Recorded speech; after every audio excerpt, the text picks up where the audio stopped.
네, 안녕하세요. 선생님들 반갑습니다. I'll be back. 돌아왔습니다. 쌤바라기 유튜브로 돌아오게 되었습니다. 작년에는 제가 한 해 동안 유튜브를 좀 진행하지 못했습니다. 뭐 개인적인 사정도 있었지만 사실 외부적인 요인이 좀 커서 좀 진행하지 못했어요.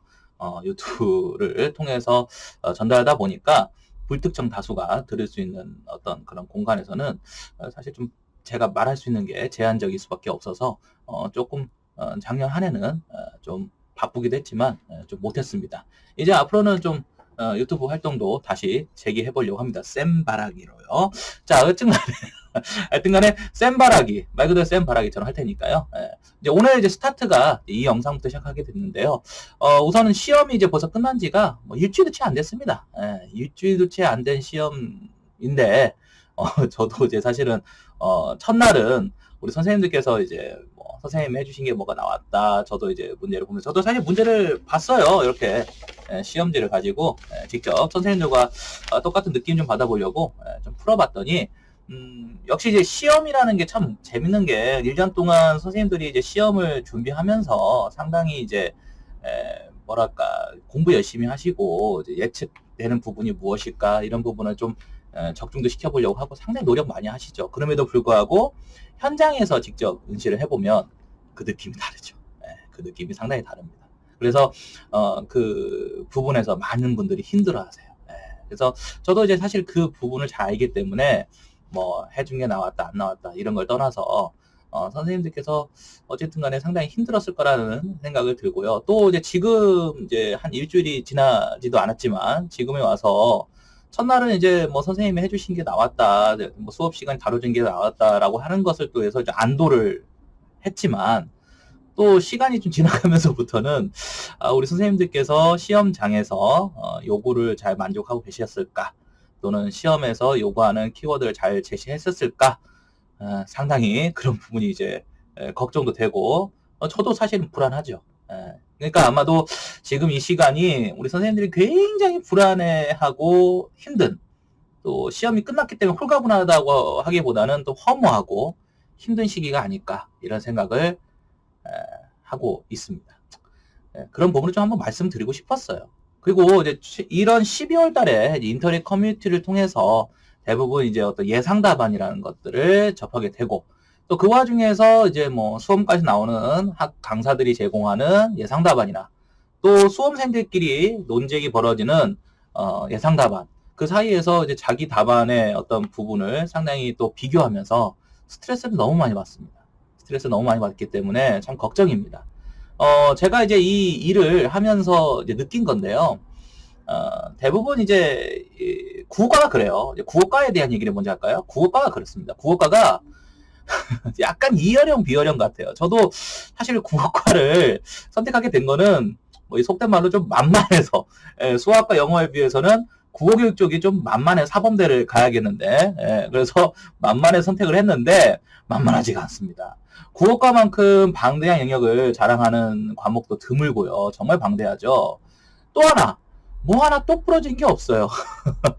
그래서 이어령 비어령 같은 과목입니다. 그래서 답을 사실은 추정해서 얘기한다는 게 사실 쉽지가 않아요. 그러니까 네가 적중 많이 했니? 그럼 네가 적중 학생이니까 정답 얘기해봐. 이게 쉽지가 않다는 거예요. 그래서 지금 시기에 나오는 답들은 추정하는 답이지 사실 채점도 아직 안 들어갔을 거라는 거죠. 그래서 그런 생각을 하는 것은 별로 이렇게 뭐 내가 답이 맞았네 틀렸네 이런 생각을 하는 것은 별로 이렇게 옳은 생각은 아닌 것 같습니다. 다만 제가 이제 선생님들께 이제 조언을 드린다면 좀 그동안 이제 제가 이 일을 그래도 10년 넘게 하지 않았습니까? 겪어오면 이게 이런 논란이 있을 때 그 논란이 대부분 논란을 끝날 때가 많아요. 그러니까 무슨 말이냐면 시험에 합격자 발표가 딱 나면 그때부터는 그 논란이 잠잠합니다. 누구 말이 맞았네, 누가 틀렸네, 누가 틀리고 누가 맞았네 이런 얘기를 할 필요가 없다는 거죠. 어차피 결과가 딱 나오면 그때부터는 잠잠해집니다. 12월 딱 한 달간만 벌어질 일이에요.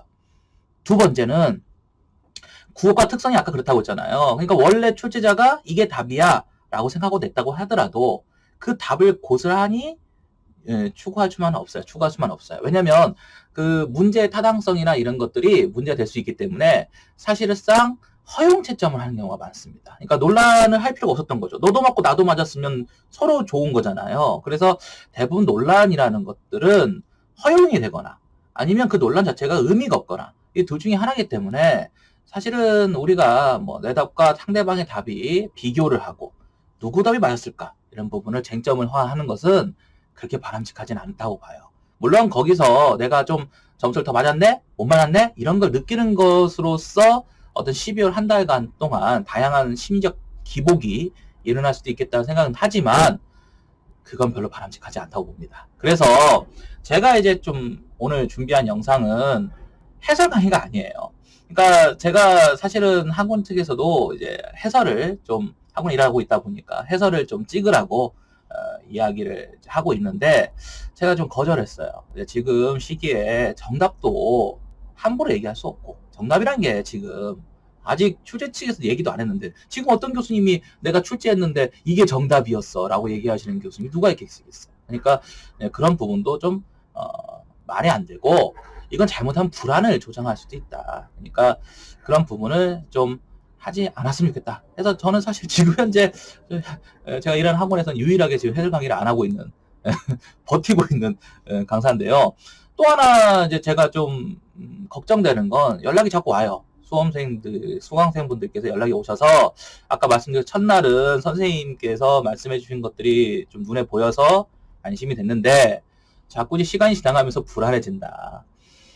저는 정답이라고 하는 것을 감히 지금 말할 수는 없지만 출제자분이 왜 이렇게 됐는가. 특히 이제 제가 올해 난도가 좀 떨어질 것이다. 또 기본에 충실해 하셔야 된다. 컨텐츠가 그렇게 어렵게 나오지는 않을 것이다. 국어사 지식을 많이 이제 강조할 것이다. 뭐 이런 것들을 좀 미리 사전에 말씀을 드렸는데 그 예상대로 그런 부분이 좀 많이 출제가 되었죠. 그래서 출제자가 왜 이런 출제를 했었는지, 출제자의 의도가 무엇인지 문항을 좀 보면서 이야기를 좀 해드릴까 합니다. 그러니까 정답은 저도 잘 모르겠어요. 그러니까 정답을 저한테 물어보지 마세요. 내년에 말할 거예요. 내년에. 그러니까 올해 12월에는 내년에 다시 해설 강의를 다시 촬영을 하는 한이 있더라도 올해는 뭐 함부로 그런 말을 앞으로 좀 이런 문화가 좀 자리 잡았으면 좋겠어요. 그래서 지금부터 2교시, 3교시의 문항을 보면서 선생님들과 그 문제의 그 축을 한번 살펴보는 시간을 가져보도록 하겠습니다. 물론 이 영상을 보면서 또 이제 차라리 내년에 이 영상을 보셨다면 상관없는데 지금 2021년이니까요. 12월에 이 영상을 보신다면은 상당히 또 불안을 가져오시거나 또 어떤 부분에서는 또 이게 말이 돼? 이거 아니야. 이거 원래 이런 식으로 된 거 아니야. 라고 이제 뭐 비판을 하실 수도 있으실 거예요. 하지만 또 제 생각에서는 또 이런 부분이라고 생각을 하고 얘기하는 거니까 그 부분을 좀 걸러서 들어주셨으면 좋겠습니다. 자, 그럼 한번 이제 스타트를 시작해 볼까요? 스타트를 시작해보면 뭔 말이야? 시작해 보겠습니다. 시작! 네, 자, 이제 살펴보도록 할까요? 자, 여기 보시면은 이제 지금 첫 번째 문제가 논설문 수어 문제입니다. 근데 논설문인데 논설문이 아니죠. 여기를 보시면 글을 쓰면서 가장 이제 신경 쓰는 부분, 글을 쓰면서 가장 신경 쓴 것은 논거의 적절성을 판단하는 것이다. 이렇게 나와 있어요. 그러니까 논거라고 이게 나와 있죠. 그리고 여기 이 말이 나와요. 전문가의 인터뷰 내용이나 해당 분야의 권위 있는 학자의 말. 자, 그러면 이제 논거라고 하는 것은 두 가지 지식이 있죠. 논거의 유형이 있고, 그 다음에 논증의 구조가 있어요. 그러니까 논증이라고 하는 이제 파트에 대한 문제인 것 같은데요. 그죠? 그래서 논거의 유형에서는 이제 사실 논거가 있고, 소견 논거가 있으며, 논증의 유형에는 이제 대표적으로 연역이 있고, 귀납이 있죠. 이렇게. 그래서 지금 이제 여기 밑줄 쳐져 있는 부분을 놓고 본다면 여기처럼 좀 느껴지게끔 해요. 그죠? 그 다음에 여기를 보면 고쳐쓰기 전략이 나와요. 고쳐쓰기 전략도 이제 우리가 뭐 사회평론, 작문경론 같은 책을 보면 두 가지가 나오죠. 첫 번째가 이제 훑어읽기가 나와요. 훑어읽기. 사실 이제 리뷰라고 해서 리뷰라고 해서 다시 읽기라고도 이야기하시는 교수님도 계세요. 다시 읽기라고 교수님도 계시는데 뭐 어쨌든 간에 사회평론 서적에서는 보면은 훑어읽기라고 나와 있죠. 그러니까 이거 자기가 이제 다시 읽는 거죠.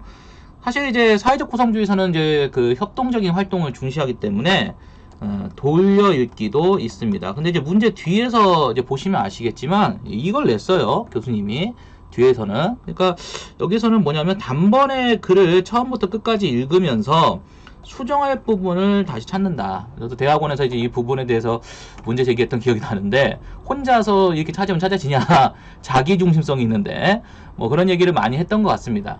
그런데 이제 돌려 읽기와 이제 훑어 읽기라고 하는 전략이 서적에도 명시가 된 바 고쳐쓰기 전략이라고 했으면 둘 중에 골라야 되겠죠. 그러면은 이제 이쪽은 뒤에 있으니까 이렇게 좀 판단이 될 것 같기도 하고요. 하여튼간 조심스럽습니다. 자, 그 다음에 이제 이쪽은 제가 경음하는 올해 나올 수 있는 가능성이 매우 큰데 경음화는 왜 재밌냐면 그동안에 이제 경음화 현상을 얘기할 때 가장 문제되는 게 이 사이소리 현상이에요. 이 사이소리 현상이 사실상 과거에는 이제 한 자리 뚝 차지하고 있었죠. 지금도 이걸 가르치시는 분이 많이 계시는데 이게 의문문 쪽 환경이 아닙니다. 그렇죠? 그래서 이제 의문문 학자들이 이걸 교과서에서 다 빼버렸어요. 그래서 이제 더 이상 지금은 가르치지 않습니다. 그럼 사이소리 현상 중에서 하나는 이제 된 소리가 되는 현상이 있고 다른 하나는 이제 니은천과 같은 현상이 있는데 여기 이제 보면은 이거에 대한 설명하라는 거죠. 그래서 요거를 이제 뭐 몇몇 학자들은 의문론적 환경이 아닌 부분에 나타나는 거니까 비의문론적 환경에서 나타난다. 이렇게 얘기하고 있겠죠. 그래서 사실은 이제 요거는 수업 시간에도 많이 강조했는데 문제는 되게 좀 평이하게 나왔어요. 그래서 과거에 객관식 때도 이게 한번 나왔던 적이 있어가지고 제가 이제 그 문제를 좀 탈바꿈해서 해드렸던 기억이 나는데요. 뭐 결론은 그렇죠. 여기 이제 용언의 어간이고 얘는 이제 해당되는 부분에서 보면 합성어 아까 얘기했지만은 사이소리 현상이 일어날 수 있었던 환경인데 사이소리 현상을 더 이상 인정하지 않기 때문에 이렇게 이제 부분이 될 거라고 보시면 되겠죠. 의문론에서의 변화를 좀 얘기하고 싶었던 것 같아요. 그래서 합성어 어근끼리에 이제 결합을 하는 이제 합성어 환경, 그 합성어 환경에서 일어나는 거. 또 이제 뭐 한자어도 있죠. 한자어 뒤에서 니을에서 일어나는 것도 있고 관형사형 어미에서 일어나는 것도 있고 이런 것들이 다 이제 비의문론적 환경인데요. 그리고 이제 용언의 어감 말음. 그러니까 이게 그냥 비음이 아니라 용언의 어감 말음에서 나타나는 비음.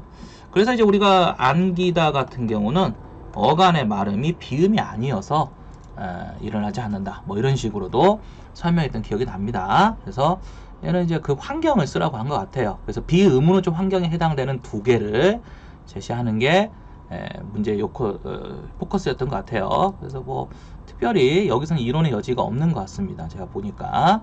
자, 그 다음에 이제 3번인데 이게 참 재밌었죠. 이게 왜 재밌었냐면 10회 때 이거를 이제 강조해드렸던 것 같은데 뭐 유튜브 보니까 자세한 얘기를 못하겠지만 이거 참 이거 15세기 얘기죠. 15세기 한국어로 가면 이제 국어사를 지식을 왜 공부해야 되는가에 대한 유용성을 이제 얘기해 드렸었죠. 국어사를 안다는 건 굉장히 중요하다. 그 이유가 뭐냐면 러블 규칙을 설명을 못해요. 러블 규칙을 왜 설명 못하냐면 러블 규칙은 어가 러가 됐다라고 설명을 해야 되는데 이게 재밌는 게 뭐냐면 르 말음이거든요. 르 말음이 있는 용언들이 어떤 놈은 러가 되고 그렇죠? 어떤 놈은 르 불규칙이 일어나요. 이게 어디서 나타나냐면 이거에서 나타났다고 얘기해 드렸었죠. 수업 시간에. 그러면 왜 다른 르 말음에서 일어나는 놈들은 르 불규칙이 일어나는데 왜 요놈들만 특별하게 푸르다, 누르다, 이르다는 왜 이렇게 됐을까? 이걸 국어사로 설명할 수 있다는 거. 요거 강조해드렸잖아요. 그래서 요게 왜 그런가 봤더니 15세기의 이제 형태를 보면 얘를 이제 형태를 보면 쌍형어라는 거죠. 쌍형어. 그러니까 쉽게 보면 두 가지가 있었다는 거. 이르가 하나 있고 이르리 있어요. 이렇게. 누르가 하나 있고 누르리 있죠. 푸르가 하나 있고 푸르리 있어요. 그러니까 무슨 말이냐면 이렇게 보면은 러가 붙은 것처럼 보이지만 이 형태를 보면은 어가 붙어서 연결된 거죠.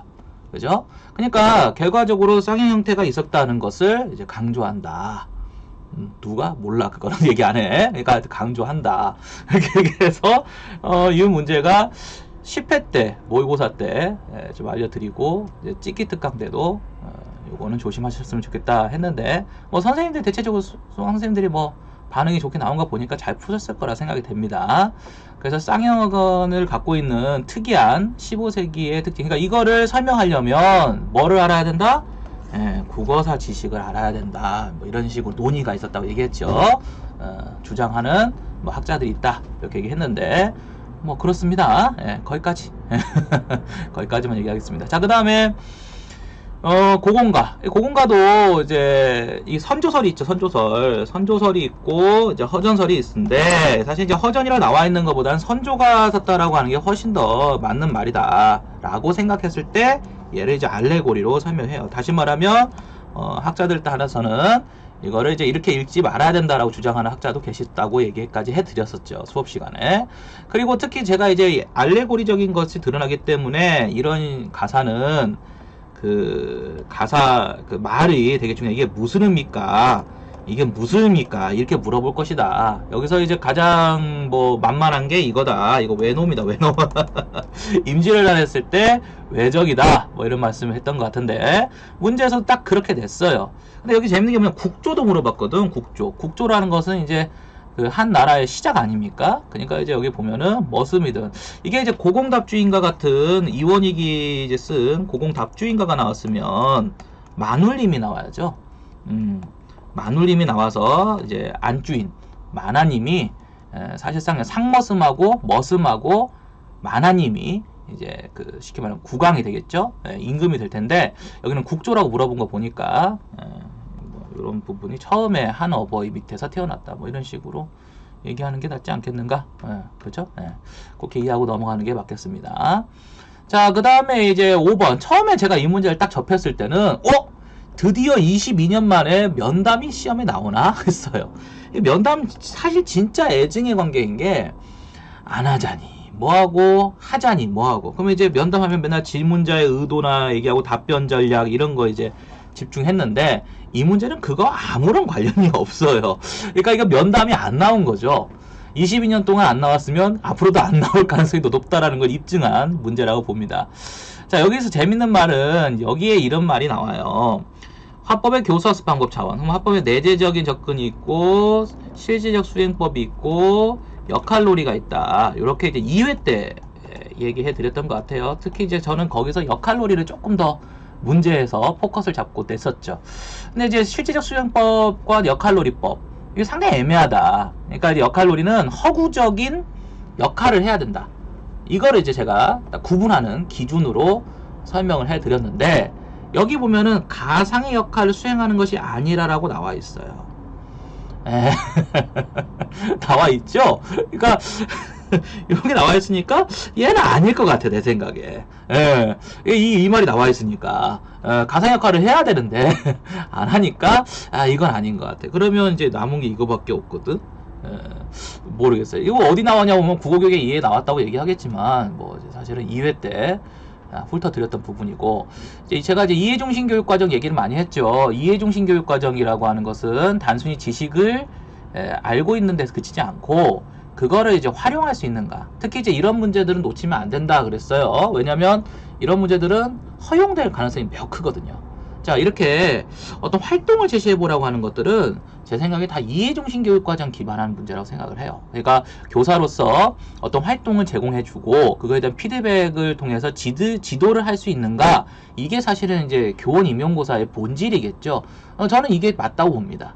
이게 맞다고 보고, 단순히 어떤 지식 척층이라든지 수능 문제를 풀듯이 어떤 그 안에서만 해결된 문제가 없는 건 아니지만 그런 문제만 내는 것보다는 이런 문제가 상당히 바람직하다고 저는 생각을 해요. 그런데 푸는 사람 입장에서는 굉장히 이제 애매하죠. 애매한 말을 쓰면 안 되는데 모호하죠. 자, 모호한데, 자, 면담 대상자를 정해보자고 여기서가 얘기를 하고 있어요. 탐색을 하고, 그래서 탐색을 하고, 자, 탐색했어요. 그럼 뭐 할까요? 그러면 정해야 되겠죠. 교수님이 이거 참 문제 재밌게 내셨네요. 그리고 약속을 정해보자고 했잖아요. 이건 사람을 정한 게 아니라. 그러면 이제 요게 제 생각에 여기 답이 조금 이거 모르겠어요. 이거 쓰면 안 되나? 제공해줬으니까 쓰면 안 되나 이거? 하여튼간에 순서를 보면은 탐색하고 정해야 됩니다. 순서를 보면. 근데 정하는데 여기는 약속을 정하는 겁니다. 뭐 그렇죠? 예. 요거는 제 생각에 칼채점을 의도한 거라면 이걸 쓰셔야 되는 게 맞고요. 만약에 여기 제공된 걸 쓰면 안 된다. 시험 출제 방향식에서. 그러면 이제 뭐 다른 걸 지어 써야 되는데, 그러면 허용 채점 해줘야죠. 예. 자, 그 다음에 진로 탐색 목적에 맞게 면담 질문을 마련했어요. 그럼 이제 만들었어요. 만들었으면 이제 어떻게 하겠어요? 이제 알고 싶은 내용을 적어보고, 만들어봤으면 확인 작업이 들어야 될 거 아닙니까? 내가 처음에 알고 싶은 것에 대한 부분이 제대로 질문으로 물어볼 수 있는가? 뭐 그 확인을 다른 말로 뭐 점검할 수도 있고, 뭐 조정할 수도 있다. 뭐 이런 식으로 뭐 이런 식으로 가면 되지 않을까요? 그래서 질문 리스트를 만들었으면 그 질문 리스트가 사실상 이제 목적 달성, 그러니까 목표 달성에 도달할 수 있는지를 한번 생각해 봐야 될 단계를 빈칸 친 것 같아요. 그래서 저도 이제 여기는 뭐 이런 식으로 이제 질문을 점검하는 그런 활동으로 들어가야 되지 않을까. 뭐 그렇게 생각을 하고 있는데 뭐 틀릴 수도 있는 거니까요. 그래서 이제 여기 보시면 근거하여 쓰고 그 이유를 가해서 찾아 써라. 그러니까 이제 쉽게 말하면 수용, 이제 자기가 실질적으로 그걸 수용 가능한가. 그 다음에 이제 보면은 뒤에 니은에 들어갈 활동을 3에 근거를 했을 때 쓰고, 니은에 들어갈 활동도 작성해라. 그러면 이제 여기 보면은 면담 전중에서 그런데 활동에 의해서 면담 대상자를 정하기 위한 활동이므로, 여기 있죠. 또 이렇게 나와 있어요. 활동으로 하위 단계의 성을 고려했을 때 전조사를 추가할 필요가 있다. 그 다음에 이제 여기 보면은 면담 탐색 목적에 맞는 아까 말씀드렸잖아요. 목적에 맞는 준비를 했으면 그것이 상위인지라고 나와 있잖아요. 그죠? 그러면 이제 점검과 조정이라는 말로 얘가 대체가 돼야 될 것 같긴 하네요. 자, 이렇게 이제 좀 생각을 하고 넘어갑니다. 물론 제가 틀릴 수 있어요, 선생님들. 자, 그 다음에 6번 가겠습니다. 이건 아무리 생각해봐도 제가 봤을 때 이경화 교수님의 상위 구조, 상위 구조 낸 건 맞는데, 설명서 테스트에 상위 구조를 낸 건 맞는데, 그 참고 문헌이 뭐냐는 거죠. 그 참고는 뭐냐. 이제 슈퍼스트럭처라고 해가지고, 우리가 이제 설명 대상이나 그 맥락에 적합한, 그죠? 맥락에 적합한 상위 구조. 미시구조, 거시구조 말고 상위구조가 시험에 나온다. 상위구조는 한 4개 정도면 된다. 수집이나 나열구조. 이제 보통은 이제 나열구조를 제일 많이 알죠. 첫째, 둘째, 셋째, 넷째 이런 식으로. 그죠? 자, 아니면 비교, 대조구조. 그죠? 원인과 결과구조. 문제와 해결구조. 문제 해결은 나올 일이 없겠죠. 왜냐면 2020에 이미 나왔으니까. 사실 이때가 이렇게 나오기를 바랬거든요. 그때는 중심 문장을 이거에 맞춰서 쓰라고 요구를 하셨었어요. 그때는 교수님이.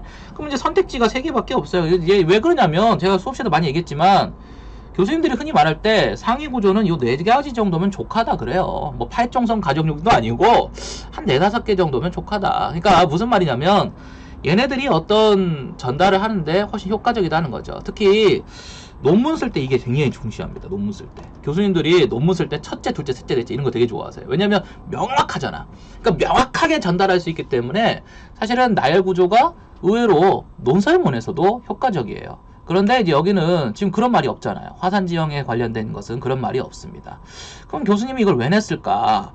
자, 이게 보면은 어떠한 화제가 있어요. 그 화제가 있는데 그 화제가 예를 들어서 2가지에 대한 이야기를 했어. 2가지에 대한 얘기 했는데 하나는 비교 대조를 해.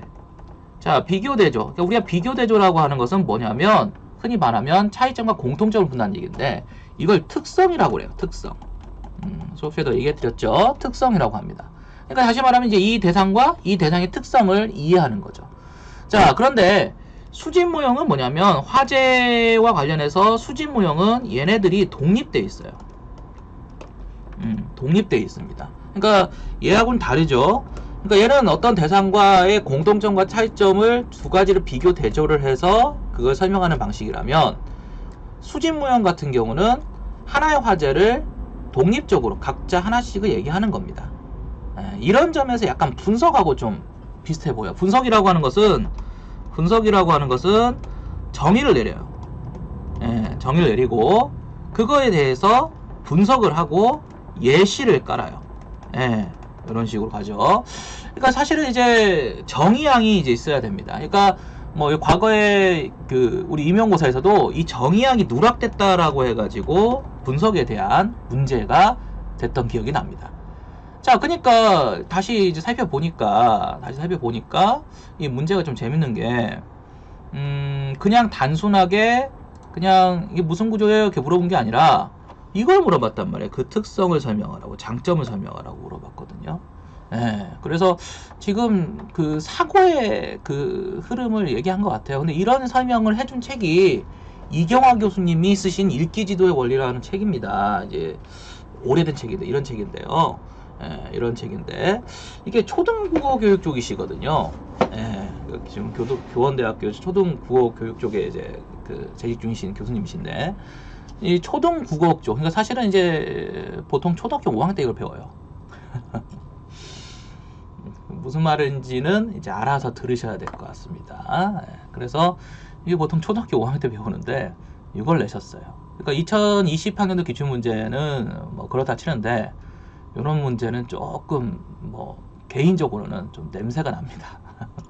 근데 어쨌든 간에 그런 얘기를 이제 그만하고 제가 얘기하고자 하는 것은 요 포커스를 놓고 본다면 얘는 이제 화산 지형이라고 하는 거 화제가 있고 화산 지형과 카르스트 지형을 이제 비교를 하고 해서 차이점이 나오고 지형이 쭉 나옵니다. 그러니까 제 생각에 이거에서 비교 대조를 생각하지 못했을 것 같지는 않아요. 일반적인 사람들이. 근데 이제 요게 뭐냐, 이게 이제 문제인 거죠. 그래서 이제 화제를 하나 둘로 찢어놨는데 문제는 뭐냐면 화산 지형 그 전체에 나타난 설명 구조, 그러니까 이 가에 요거에만 해당되는 설명 구조를 얘기하라고 했고 얘는 같이 비교를 하는 설명 구조를 얘기하라고 하고 있죠. 나라고 했으니까.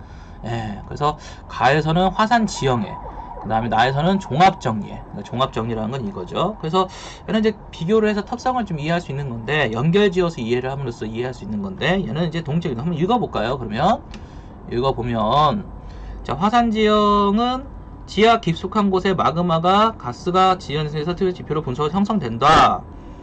자, 형성에 대한 방법이 하나 나와 있어요. 그 다음에 우리나라 화산 지형은 백두산을 비롯해 제주도, 울릉도, 독도 등이 분포한다. 분포가 나와 있어요. 형성이 나와 있고 분포가 나와 있네요. 자, 지표로 분출한 마그마 점성과 형태 등에 따라 화산 칼데라, 용암, 동굴 등 다양한 모습을 나타난다. 다양한 모습을 나타난다고 얘기하고 있어요.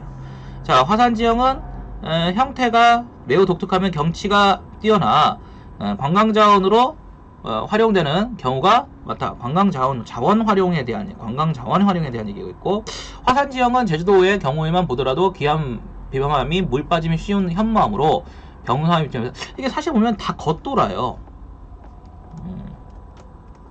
겉돈다는 거죠. 1, 2, 3, 4가 겉돌아요. 그냥 화산 지형이라고 하는 하나의 화제를 두고 겉돌아요. 그러니까 정보들이, 다양한 정보들이 이 안에서 이제 수립된다. 이렇게 저는 생각을 했는데 모르죠, 또 이제. 약간 이제 분석하고 헷갈릴 수 있을 것 같다는 생각은 들어요. 분류라고도 얘기하시는 분들이 있는데 분류라는 것은 이제 유종류로 나눈다는 건데, 유로 나눠서 이제 그 어떤 단상을 놓고 유로 나눠서 이해를 한다는 건데, 뭐라고 뭐 코멘트하기가 그러네요. 그러니까 수직 구조인지 뭐 분류 구조인지 분석 구조인지 뭐 이런 얘기는 그러니까 사실은 이런 게 사실은 이제 중학교 고등학교에서 이제 이렇게 다룰 일은 아닌 것 같은데 모르겠어요, 저도 이제. 그래서 부분에서는 이제 저는 약간 수직 구조 같은 느낌인데 또 보는 사람에 따라서는 분석이나 분류 같이 느낄 수도 있고 또 제가 틀릴 수도 있는 거고, 제가 틀렸으면 나중에 다시 이제 조정해야죠. 어쨌든 이거는 이제 뭐 제가 봤을 땐 큰 문제가 없는 것 같은데, 여기에서 이제 구조가 좀 뭔지 좀 헷갈리시는 좀 다양한 상황이 좀 벌어진 것 같습니다.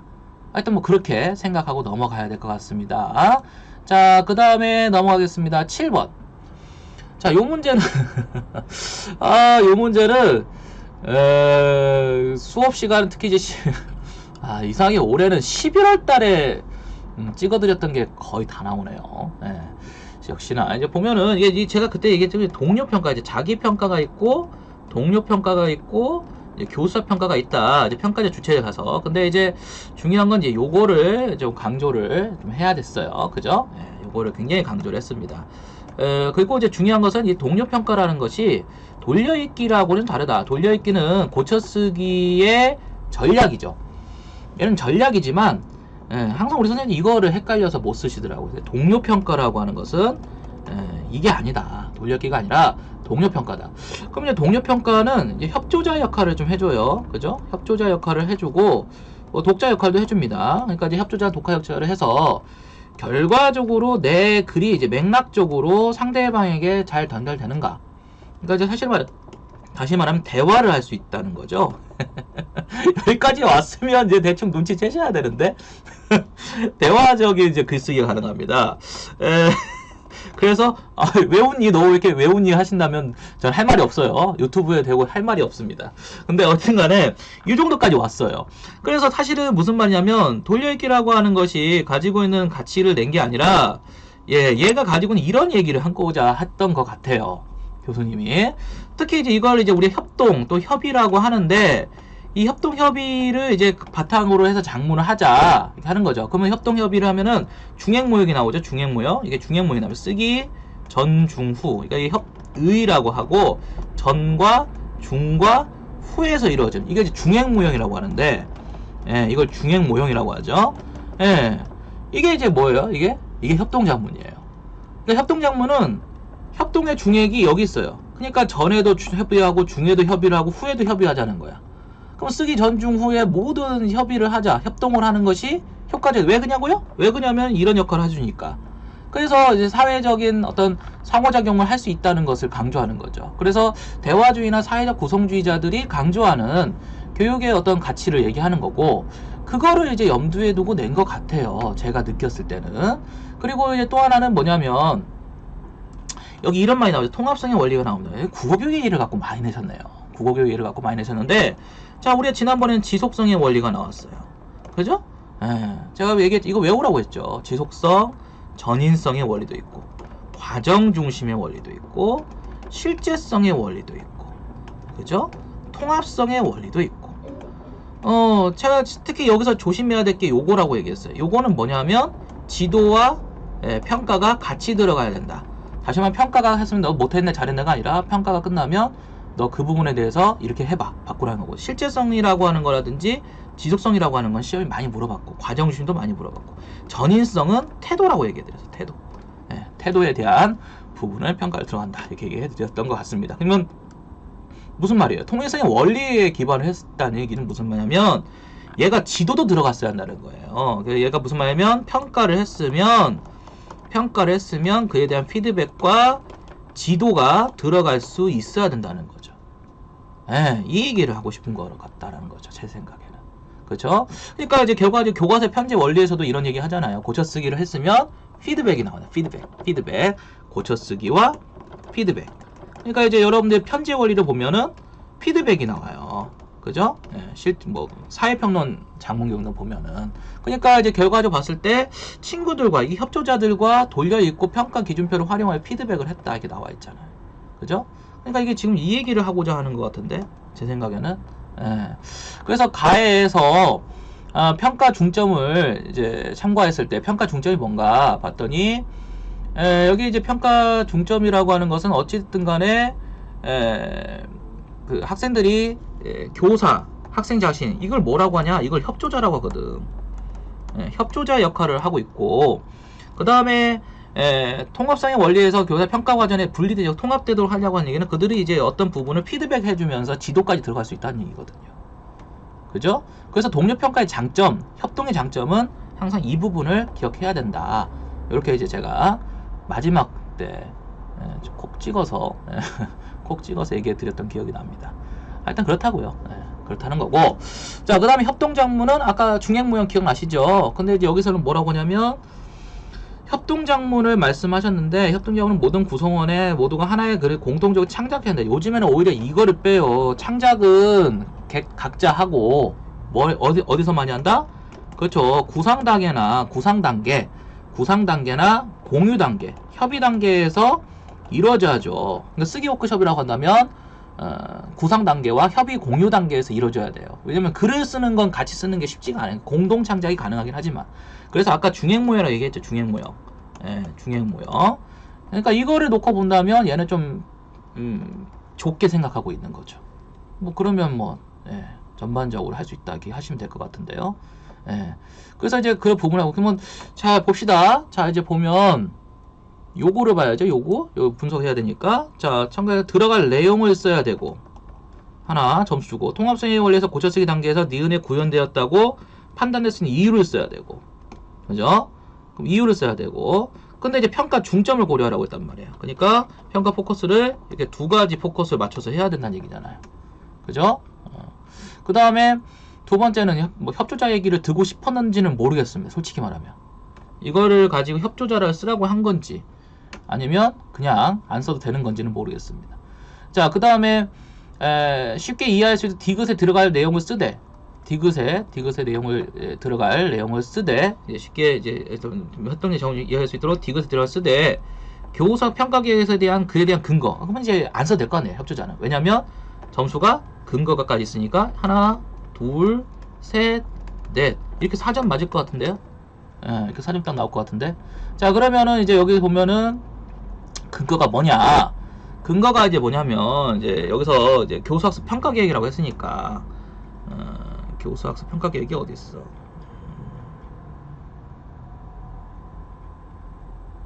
여기를 보라고 했네.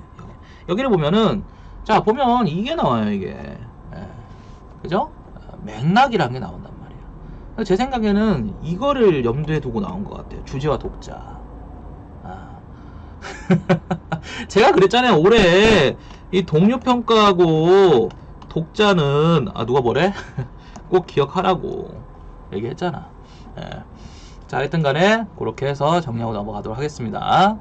포커스는 그래요. 자 그 다음에 그래서 확실히 이제 11월달 이게 확실히 이게 뭔가 폐쇄적으로 해야 되는 거는 맞는 것 같습니다. 그래야 선생님들께 조금 더 뭔가를 잘 찍어 드릴 수 있을 것 같아요. 자 그 다음에 8번 요거는 수업 시간에도 이거 많이 얘기했죠. 빨리하고 빠르게가 왜 다르니? 둘 다 부사어예요. 부사어지만 얘는 부사고 그쵸? 얘는 용언입니다. 그럼 이제 왜 얘가 이건 어미의 결합인 거죠. 그래서 부사가 부사어다. 이거는 맞지 않죠. 그러니까 여기 부사어는 모두 부사어다. 많이 안 맞는 거지. 왜? 어미의 결합된 그러니까 다시 말해 용언의 활용에 의해서 이루어진 것도 있고 자 여기 보시면 또 인용격 조사가 있잖아요. 인용격 조사도 부사격 조사예요. 부사격 조사가 결합이 돼서 부사어가 되는 것도 있잖아요. 아주 그냥 쉽게 해결할 수 있는 문제였던 것 같습니다. 자, 그 다음에 이제 뭐 찾으라고 한 거는 이제 요거하고 요거 찾으면 되겠죠. 글쎄요, 제 생각에는 이제 부시도록만 쓰신 분도 있어요. 부시도록만 쓰신 분이 있는데, 부사절만 놓고 본다면, 뭐, 이렇게 그죠? 부사절 놓고 본다면 이게 절을 전체를 이제 이야기를 해야 될 것 같긴 한데, 뭐, 여기서는 부사어를 찾으라고 했으니까, 부사어. 모르겠어요. 부사절이 부사어이긴 한데, 하여튼 그 부분은 넘어가도록 하겠습니다. 자, 그 다음에 9번으로 가겠습니다. 자, 오와 도가 있어요. 우리나라 화자 인칭법도 있고 대상법도 있고 도는 이제 형태가 되게 다양하지만 이제 느낌 선언원어이라고 해서 현대 15세기만 이 둘 다 뭐냐면 둘 다 뭐냐면 교수님이 싫어할 문제네요. 둘 다 뭐냐면 15세기에만 있는 선언만 어미를 내셨어요. 교수님이. 그런데 재밌는 게 뭐냐면 형태가 둘 다 로로 이제 현재 실현이 됩니다. 로로 실현이 되죠. 그러면 이제 이게 하나는 오가 로가 됐다는 거고 하나는 도가 로가 됐다는 거예요. 상당히 좀 귀찮게 하는 문제죠. 2020대도 이제 형태소를 분석하라고 출제를 했던 적이 있는데 올해도 좀 제가 그래서 이제 우리 선생님들께 2020학년도 기출문제나 2018학년도 기출문제를 조금 기본적으로 모방을 하시는 게 좋겠다. 그거를 시험장 들어갈 때도 계속 눈에다 익숙하게 잡고 들어가시는 게 긴장을 완화해주는 역할을 할 것이다. 이렇게 말씀을 드렸던 기억이 나는데, 얘도 그러네요. 그래서 뭐 수업 시간에도 많이 얘기했던 부분이죠. 수업 시간에 얘기했던 부분이고, 이제 이다의 형태가 상당히 서술기조사인데 다양하게 이제 나타난다. 특히 이제 오가 로가 되는 그런 이제 디귿이 니을이 되는 불규칙 활용도 있다. 뭐 이런 말씀 드렸던 기억이 납니다. 그죠? 뭐 이 기억이 탈락하는 것도 있었고요. 그죠?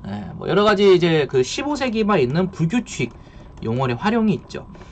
그래서 서술기 조사의 이제 활용 형태를 낸 것 같아요. 그러면은 중요한 게 뭐냐면 이, 로, 라 했을 때 이 라, 그 다음에 이, 그 다음에 여기에 이제 체연, 뭐 이런 관계를 놓고 보고 또 하나 여기 나, 이런 거 보면은 얘는 오 같아요. 근데 여긴 나도 없고, 다로 끝났고, 그죠? 얘는 도 같아요. 말은 쉽지. 그죠? 그래서 얘가 오 같고, 얘가 도 같은데, 얘는 이거 있고, 이거 있고, 그 다음에 이렇게 형태를 바꿨다. 이렇게 이제 본다면 얘가 서술기 조사의 형태의 변화가 일어난 거고 그 사이에 이제 오가 들어가서 그 안에서 이제 형태가 로로 바뀐 것이다. 이렇게 물어보고 있는 문제 같네요. 자, 그 다음에 10번 가겠습니다. 10번 문제를 보면 이제 고양인데 저는 이제 사실 이걸 사평역을 냈어요.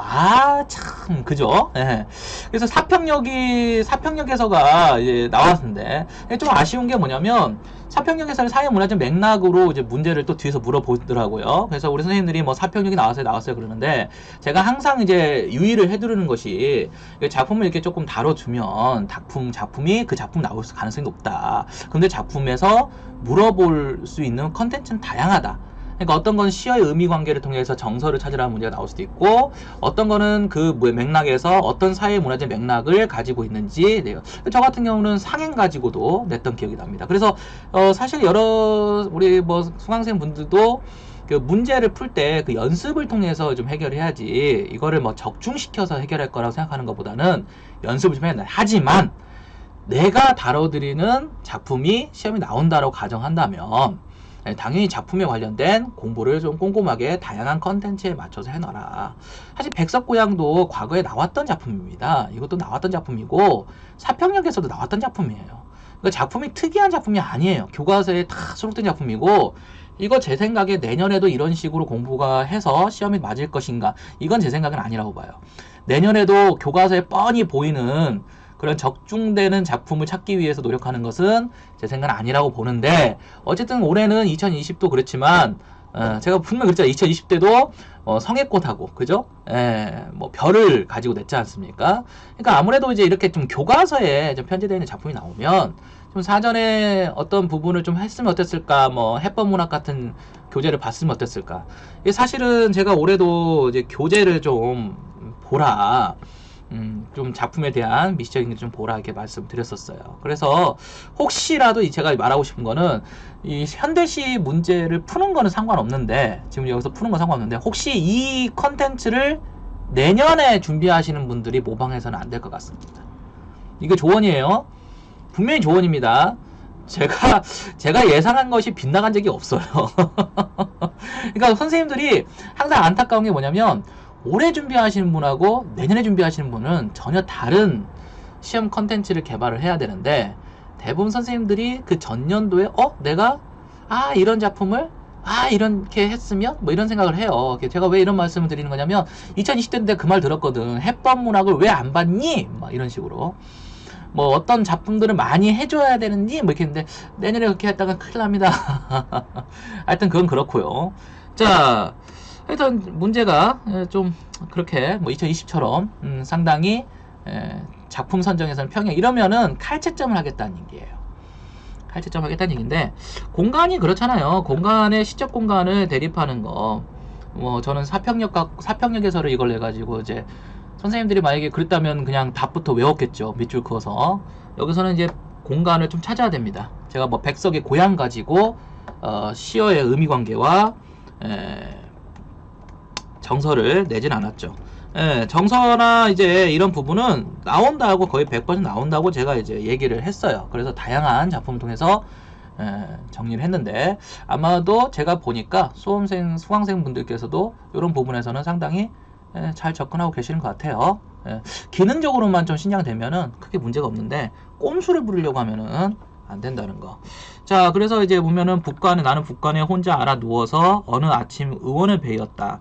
의원은 열애 같은 상을 하고, 열애가 이제 석가모니죠. 관공. 이제 관공이라는 거 이제 관우를 의미하는 굉장히 인자한 모습을 갖고 있어요. 먼 옛적 어느 나라 신성 같았다. 자, 새끼손톱 길게 돋는 손을 내어 묵묵하게 맥을 짚더니 문득 고향이 어디냐고 물어봤다.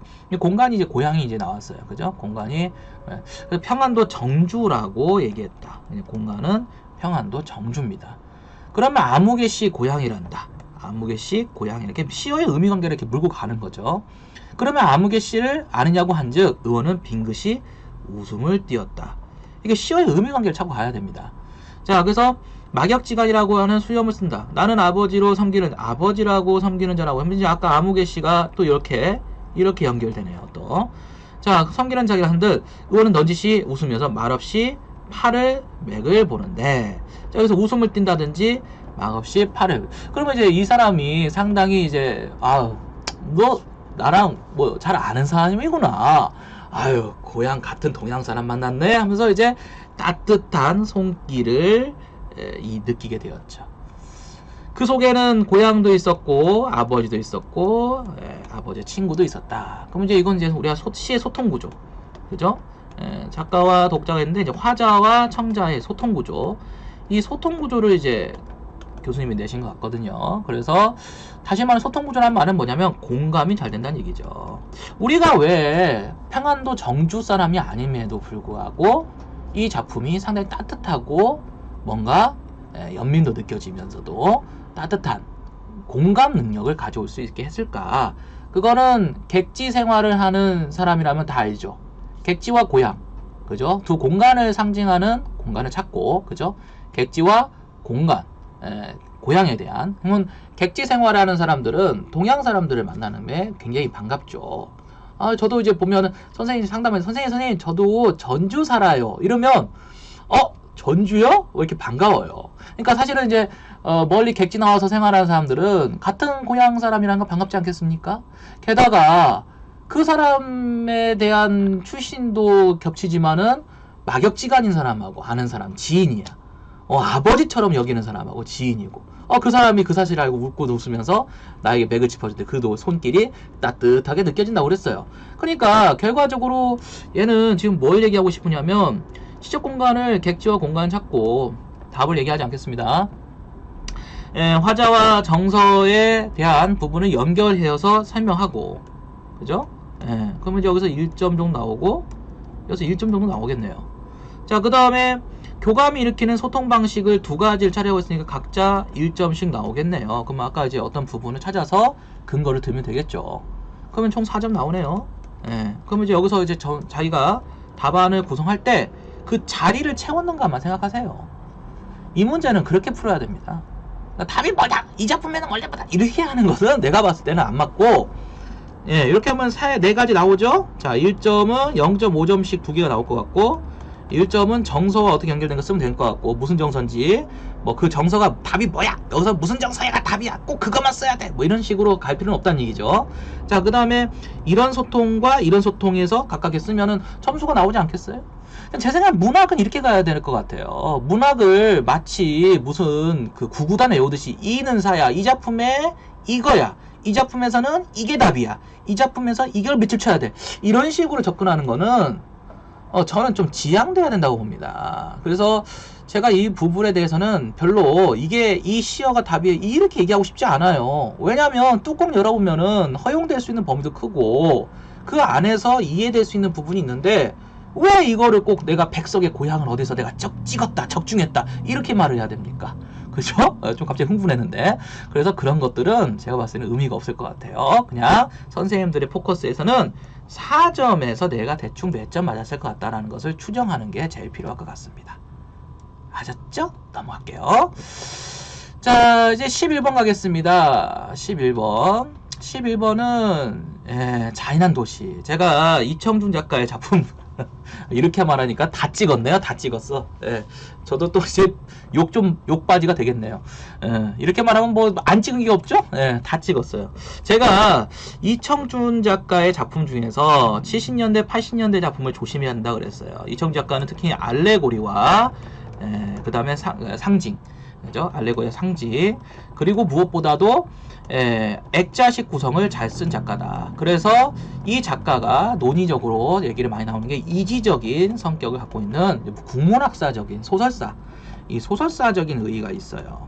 그러니까 이청준이 이지적이고 이제 김승옥 작가는 감수성이 예민한 작가 이렇게 얘기하죠. 그 중에서 이제 70년대 80년대 작품을 꼭 기억해야 될 게 세 가지가 있다. 첫 번째가 잔인한 도시, 그리고 소문의 벽, 그리고 건방진 신문파리. 이런 얘기를 좀 해드렸죠? 우리 뭐 수강생분들은 이거 부정하실 수 없을 거예요. 그래서 이 작품들이 나오면 분명히 이거 찾으라고 한다. 지문에서. 그러니까 이청준이 왜 시험에 잘 나오냐? 이청준은 어떤 비평이나 이런 걸 깔아놓고 그 대상을 찾으라고 하기가 좋다. 과거에 자서전을 쓰십시다의 문제에서도 해당되는 걸 찾으라 이렇게 되지 않았습니까? 그래서 이청준 작가가 좀 약간 이런 성격이 강하다 보니까 그거를 낼 가능성이 높다. 그래서 이제 다 다뤄졌죠. 다 시험 들어가기 직전에 모의고사로 다 다뤄드렸던, 그래서 많이 틀리셨잖아. 다 다뤄드렸던 기억이 납니다. 자, 그래서 이 작품이 이제 잔연도시가 나왔네요. 그 중에 세 작품 중에서 잔연도시가 나왔는데, 제가 특히 여기서 조심해야 되는 건 이 새를 불구로 만든다고 했죠. 날카로운 칼을 가지고 불구를 만들어서 풀어줬다가 다시 걷어들이는 이 알레고리가 나타난다. 그러면 풀어줬다가 해방, 다시 걷어들이는, 막 전딧불을 붙이면서, 전딧불 많이 나온다고 그랬죠. 이게 후레쉬인데 소문의 벽에서도 전짓불을 갖고 박준희를 막 이제 위협을 하죠. 그래서 이제 정말 미치지 않았던 박준희 미쳐버리잖아요. 다 기억하실 거야. 만약에 제 수강생들이라면 지금 이 말 들으면서. 그래서 새를 풀어주고 새를 이제 구속하는 과정을 알레고리 삼아서 결국 감옥에서 나왔던 주인공이 남쪽이죠? 공간, 또 이렇게 따지면 또 공간도 됐네. 남쪽으로 이제, 그래서 남쪽이 공간 맞냐? 이런 것도 물어봤잖아. 나한테. 그죠? 남쪽이 공간 맞아요? 하면서 저한테 따지고 막 비판도 했었잖아요. 제 문제에서. 그래서 남쪽이 이제 어떻게 보면 지향적인, 이상적인 공간이고, 이제 감옥에서 나왔다라는 것은 구속됐다. 그래서 이 작품 전체가 주인공이 구속됐다가 해방됐지만 남쪽으로 갈 수가 없죠. 왜? 계속 형사가 감시를 합니다. 너 이상한 짓 하면 다시 집어넣을 거야. 너 풀렸다고 너 함부로 하지. 그래서 이 전체 작품이 해방을 시켜준 것처럼 보이지만 사실은 감시와 다시 그거에 대한 폭력, 구속을 하는 이야기를 알레고리화해서 설명하고 있다. 이렇게 말씀을 드렸던 기억이 나네요. 그 중에서 이 작품은 알레고리 파트만 냈어요. 그죠? 새를 가둬놨다가 풀어주는 것을 통해 자유를 만끽하게 했는데, 그 만끽한 것이 알고 보니까 또 다른 상술에 의한 구속이고, 그죠? 계획된 구속이었다는 거죠. 그래서 그 대상을 이제 얘기할 때, 뭐 여기 보면 새는 이제 기본적으로 얘기를 해줘야 될 것 같고, 다만 새 하나만 얘기할 것이냐, 뭐 그거는 좀 얘기를, 그런 얘기가 좀 나오는 것 같아요. 그래서 새 하나만 얘기할 것이냐. 하여튼 새는 분명히 얘기를 해줘야 될 것 같습니다. 새는. 뭐 어차피 처음부터 이렇게 박아놨으니까 잘 찾으셨을 것 같고. 요런 거는 솔직히 부정할 수는 없어요. 작품을 다뤄드리면 시험장에서 조금 더 부드럽게 찾는다는 건. 자, 그 다음에 구체적인 내용을 서술하라. 이런 거는 밝히는 게 아닙니다. 왜냐하면 그냥 서술하면 돼요. 선생님들이 서술하면 되는데, 다만 서술할 때 이거를 서술하면 되죠. 이렇게 해서 해방을 했는데 알고 봤더니 구속이다. 이런 식으로. 이렇게 해석하면 되는 거니까 이거를 답이 뭐다라고 밝힐 이유가 하등이 없어요. 허용적인 부분이 분명히 있단 말이야. 근데 내가 이거를 정답이에요 이렇게 얘기할 이유가 있냐는 거죠. 문학은 이렇게 접근해가지고 점수를 맞아내야 되는 거지, 제 생각에는 정답을 써서 합격한다? 이거 좀 그래요. 그러니까 논란이 의미가 없다는 거예요. 문학에 대한 논란은. 이게 맞아 저게 맞아, 이렇게 썼어야 돼 저렇게 썼어야 돼, 이거는 내가 생각했을 때는 바람잡이일 뿐이에요. 수험생 입장은 솔직히 뭐가 맞는가가 중요합니까? 아니죠. 내 점수가 나오느냐 안 나오냐가 중요한 거지. 내 말 부정하실 수 있는 분 손? 그러니까 저는 그래요. 강사가 어떤 부분이 맞았다 틀렸다 또는 뭐가 답이다 아니다 이렇게 얘기할 필요가 없다는 거죠. 채점 들어가면 채점자는 교수가 아니에요. 일반 현직 교사분들이란 말이에요. 그럼 그분들이 읽었을 때 타당하다고 느끼면 점수 나오는 거고 타당하지 않다고 느끼면 점수 안 나오는 거죠. 안 그렇습니까?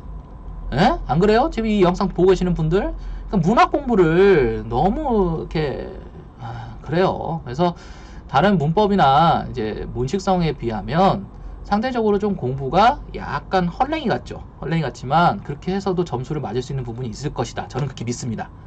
자, 그 다음에 나의 관점에서 나의 관점, 그러니까 폭력이라는 거죠. 이게 여기 보면 이제 집단과 개인의 관계, 권력과 자유의 문제. 여기 보면 이제 이런 말이 나오네요. 권력, 그리고 자유, 그리고 그거에 대한 다시 폭력, 뭐 이런 식으로 나오네요. 그럼 이제 그 코드를 여기다 반영하라는 얘기 아닙니까? 그럼 이제 그런 근거를 몇몇 단어를 좀 심어주면서 핵심어를 좀 살면서 쓰면 될 거 아닙니까? 기억 이렇고 니은 이렇다. 그러면 찾았었던 거 하나 플러스 1점 찾았었어. 구체적으로 밝혔어. 상징적 의미 썼어. 그럼 몇 점 나와? 4점 나오잖아. 그렇게 썼으면 그냥 밀고 가세요. 막 누가 야 이게 답이었대 이게 정답이었대 뭐 이런 얘기 듣지 마. 그냥 내 생각에 이 자리에 쓸 것들 잘 썼고 메웠으면 그냥 가. 찾으라는 것만 잘 찾았어야 돼. 찾으라는 것만. 그리고 관점에서 하고 있으니까 이 관점을 여기서 있는 관점은 밝혀줬어야 돼. 그거를 어필하는 것만 잘했으면 그냥 넘어가. 정답 가지고 싸우지 마. 문학은 그래요. 문학은 넘어갑시다. 자 12번 정수정전. 왜 제가 한숨 짓는지 알겠죠? 야 이게 나오나? 드디어 교수님이 제 소원을 들어주셨네. 여성 영웅소설. 예. 올해 나올 가능성이 높다고 얘기했는데 진짜 나왔네요. 여성문학. 아무 때나 나오는 게 아니죠. 과거에 제가 박시전이 한번 2019 때 그냥 저한테 그냥 한을 남겨가지고 제 한을 치유해 주시려고 내셨나? 하여튼 무지하게 반가웠던 문제예요. 예, 아마도 통틀었을 때 이 문제가 그러니까 왜냐면 정수정전을 그게 쉽게 뭐 교과서에 있는 작품도 아니고 뭐 자주 접할 수 있는 그런 작품이 아닙니다. 그러니까 이런 작품을 적중시킨다는 건 사실은 쉬운 일은 아니죠. 쉬운 일은 아닌데 어쨌든 간에 제 생각에는 정수정전을 이건 진짜 찍었네요. 찍어드렸다는 거. 예. 그것도 컨텐츠까지 묶어서 제가 그랬거든. 홍계월전하고 정수정전은 똑같다. 하지만 논의에서 본다면 정수정전보다는 송계월전이 훨씬 더 진보적이긴 하다. 근데 얘는 교과서에 있고 얘는 교과서에 없으니까 아마도 시험장에 가면 얘보다는 얘를 만날 확률이 높다. 그때 기억만 하라. 뭐냐? 남자보다 여자가 우위를 점한다. 이거는 개인적 차원이 있고 사회적 차원이 있다. 그렇죠? 개인적 차원이라고 하는 것은 이제 뭐냐면 능력 우위죠. 능력 우위. 여성이 남성보다 능력이 훨씬 더 우위를 점한다. 사회적 차원이라는 건 뭐냐면 가부장제도 안에서 남성이라고 하는 존재는 사회 진출을 해서 자기의 입신 공명을 내세울 수 있지만 여성은 그럴 수가 없어요. 여성은 가부장제도에서 가장의 역할도 할 수 없을 뿐만 아니라 입신양명을 할 수가 없어요. 그러니까 대체적으로 많이 나타나는 모티프가 뭐다? 그렇죠. 여화, 위남, 화소. 남자 모티프라고 얘기해드렸죠? 그러면 끝났다는 거 아닙니까? 끝났죠? 예, 요거는 보니까 뭐 수강생분들께 여쭤보니까 거의 다 잘 푸셨더라고요. 예, 끝났다는 거 아닙니까? 그럼 여기 보면은 연약한 위치에서 가문을 일으켰어? 말도 안 되죠. 남자도 아닌데 어떻게 가문을 일으킵니까? 그 다음에 장정도 못할 일을 큰 공을 세워서 입신공명 해가지고 천하의 진동이었다. 근데 여기 뭐라고 하냐면 여기 나오죠. 그래서 나중에 신하들이 아니다 황제를 막 설득을 해서 결국은 다시 그 장면도 냈잖아요. 그래서 결국은 정수전이 이제 뭐예요?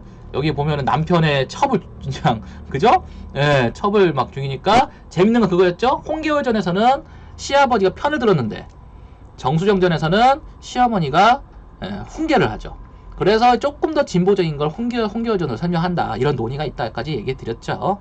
그래서 요거는 이제 그 부분을 가지고 얘기하시면 될 것 같아요. 가문을 일으키고 나라에 공을 세워서 여자가 입신양명했다는 거는 있을 수 없는 이야기인데, 그것이 가능했다는 것은 여성 영웅 소설의 매우 특이한 특징이죠. 자, 그 다음에 비를 바탕으로 니을에 대한, 니을이 어딨나요? 여기 있네요. 무사를 명하여 장현의 목을 베라 하였다.